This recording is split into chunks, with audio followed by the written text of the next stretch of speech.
What if I told you that Regina George could show you something far more interesting than high school drama? That beneath the pink and the polish, there is a blueprint, an architecture of attention, perception, and control. Shut up! Today, I don't want you to rewatch Mean Girls. I want you to enter it, because popularity isn't magic, it's constructed.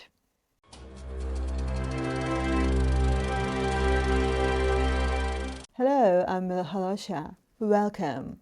Here we make films work for your success, not by escaping into stories, but by examining the systems behind them.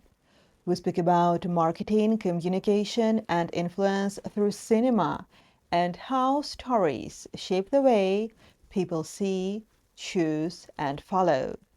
And today we're talking about Regina George. Why do you like her? Why do you? But Look, there's good and bad to everybody, right? Regina's just. She's just more upfront about it. Regina George is not a villain, not really. That's the simple reading, the surface level one. Look closer. Regina George is someone who knows how to get what she wants. She reads people. She identifies motives. She thinks in terms of leverage. She filters out noise and moves with intent.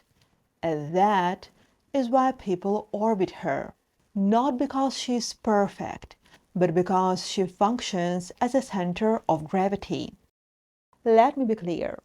I'm not presenting Regina George as a moral example. Her behavior is not admirable, but the system behind it, the mechanism that generates influence and shapes perception, that is worth understanding because systems are neutral. They can be used disastrously or they can be used wisely. Regina's influence is not spontaneous, it's engineered. Janice Ian gives us the first layer in the film, the visible foundation of Regina's power. Regina would be nothing without her high-status man candy, technically good physique, an ignorant band of loyal followers. But that's only the outline. If you go deeper, you see an entire system underneath it. Her personal brand rests on three pillars. The rational layer, the visible. This is what the environment sees first. Her wardrobe, short skirts, high heels, signature pink and red colors.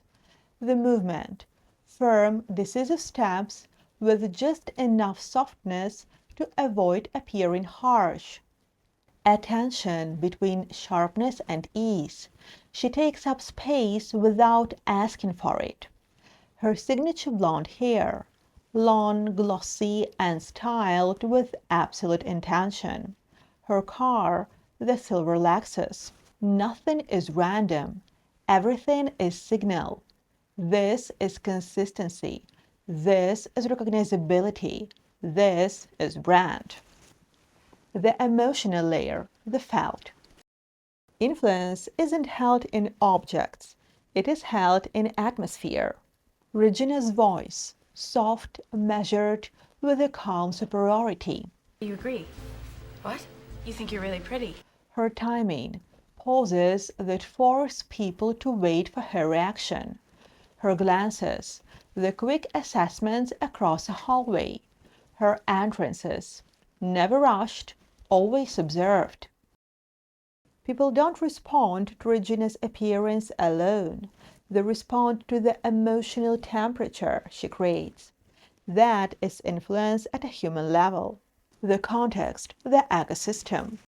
Influence doesn't exist in isolation. It exists in a landscape.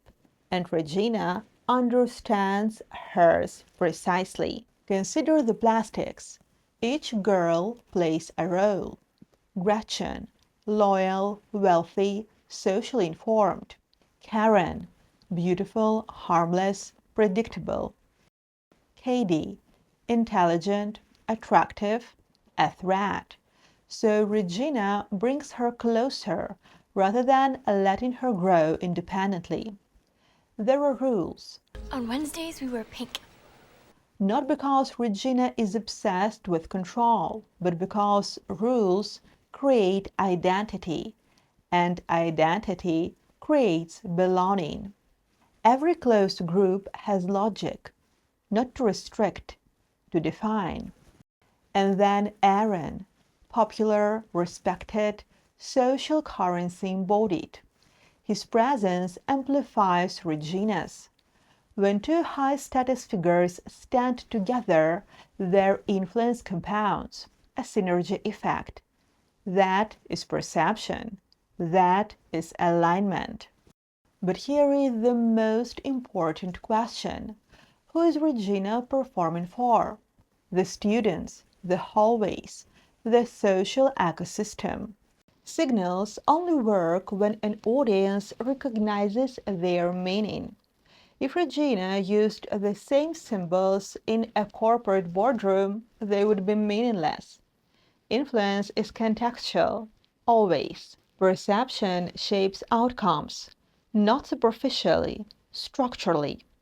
People respond not to who you are, but to how they experience you. And that experience is something you construct, just like Regina. If you want to apply this system to your own life, your work, your brand, start with these layers. Rational signals. Your environment, your visual identity, your surfaces, the silent storytelling of your presence. What narrative appears before you speak? Emotional signals. How people feel in your presence. Trusted, overwhelmed, inspired, uncertain. Emotion builds memory. Memory becomes preference. Context. Your surroundings, your collaborators, your positioning. Context shapes meaning. Audience. Who you are performing for and whether they understand your language. Most people fail not because they lack value. They fail because they're speaking to the wrong room or speaking in a way the room cannot hear. Mean Girls is not just a comedy about high school. It's a study in perception, in identity, in power. Once you see the architecture, you never unsee it. I'll see you in the next video.